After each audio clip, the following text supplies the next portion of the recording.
Hello guys, my name is Haji Uswanto. I'm from 11 Science A. Here I want to share you about my presentation about vaksin Nusantara. Dukungan Dr. Terawan terhadap vaksin Nusantara. Oke. Lanjut. Welcome to my presentation. Latar belakang adalah saat virus corona datang ke Indonesia, sehingga Indonesia membutuhkan sebuah obat atau penangkal yang dapat menyembuhkan penyakit ini. Setelah sekian lama, akhirnya sebuah obat atau vaksin ini telah ditemukan.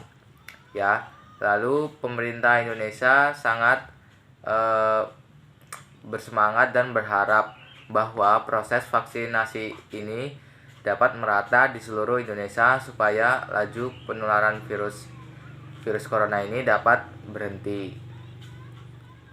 Oke, perbedaan vaksin yang biasa dengan vaksin Nusantara ini adalah vaksin yang biasa ini adalah salah satu obat penangkal kita yang diberikan dengan cara disuntikan langsung ke tubuh kita. Lalu vaksin ini dianggap memberikan kita kekebalan yang lebih baik daripada sebelumnya.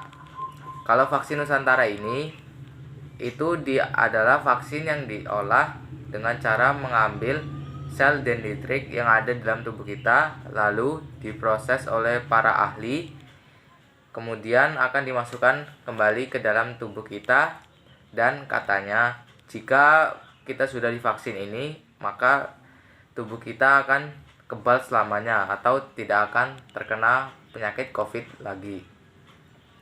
Oke, apa sih vaksin Nusantara itu? Vaksin Nusantara adalah vaksin karya anak bangsa.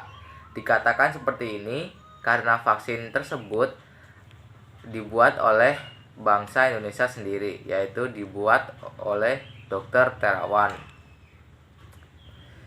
Lalu dulunya ini pada alur ceritanya pada saat pandemi berlangsung, Dr. Terawan ini diminta untuk diberi amanah untuk membuat vaksin yang dapat menyelesaikan pandemi ini.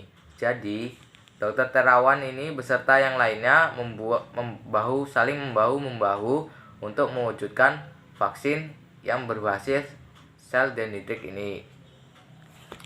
Lalu lanjut ke cara kerja. Cara kerja vaksin Nusantara ini yaitu proses vaksin ini pertama dengan mengambil sampel darah dari pasien atau relawan untuk diolah kurang lebih selama seminggu. Lalu setelah menjadi vaksin, maka akan langsung disuntikan kembali ke dalam tubuh pasien tadi. Dan dampak yang diberikan adalah pastinya memberikan kekebalan tubuh yang sangat kuat. Oke, berdasarkan pernyataan tersebut, jadi saya mendukung atau setuju untuk diberikanlah vaksin Nusantara ini kepada semua masyarakat, sebab vaksin ini adalah vaksin karya anak bangsa dan juga manfaat yang diberikan itu sangat bagus untuk mencegah diri kita dari tertularnya penyakit COVID-19 ini. Oke, lanjut. Ada permasalahan salah satu mengapa vaksin ini terhambat prosesnya. Ya, permasalahan yang terjadi salah satunya itu dalam bentuk komponennya. Erlina menyebutkan permasalahan berikutnya yang membuat vaksin Nusantara tidak lulus uji klinis. Fase 1 adalah komponen penelitian yang tidak sesuai pharmaceutical grade atau masalah sterilitas. Selain komponen tidak sesuai, pengembangan vaksin Nusantara ini kebanyakan adalah menggunakan alat dan bahan produknya yang diimpor. Tapi bukan masalah impornya yang tidak disetujui, tetapi memang banyak masalah kaidah klinis penelitian vaksin itu yang harus memenuhi standar, tegas Erlina. Lalu jadi berdasarkan pernyataan tadi, saya sangat mendukung karena kita sebagai warga negara ini harus mendukung penuh produksi vaksin ini supaya negara kita menjadi negara yang hebat dan juga kita lihat dari manfaatnya, itu tentunya sangat bagus untuk melindungi kita dari COVID-19 ini. Karena vaksin tersebut memberikan kekebalan tubuh yang ekstra kepada kita. Juga vaksin ini dapat memberikan kekebalan tubuh yang dalam jangka waktu yang lama. Vaksin ini masih berada di tahap uji dan uji coba. Ini dilakukan oleh para ahli. Sekarang sudah uji klinis 1, telah berhasil dengan hasil imunitas yang sangat baik. Lalu ada cara pemberian vaksin ini ya. Pertama, darah diambil dari tubuh sang pasien ya. Lalu sel dendritik dipisahkan dari sel darah putih. Lalu sel dendrit ini dipertemukan dengan rekombinan atau antigen SARS-CoV-2. Lalu sel dendritik ini merangsang respon imun, dan terakhir sel dendritik yang mengetahui respon imun lalu akan disuntikan kembali ke dalam tubuh pasien.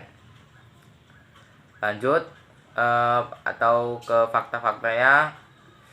Bukti kalau vaksin Nusantara ini berhasil adalah salah satunya, contohnya adalah relawan yang bernama Ali Murtado, umur 56 tahun.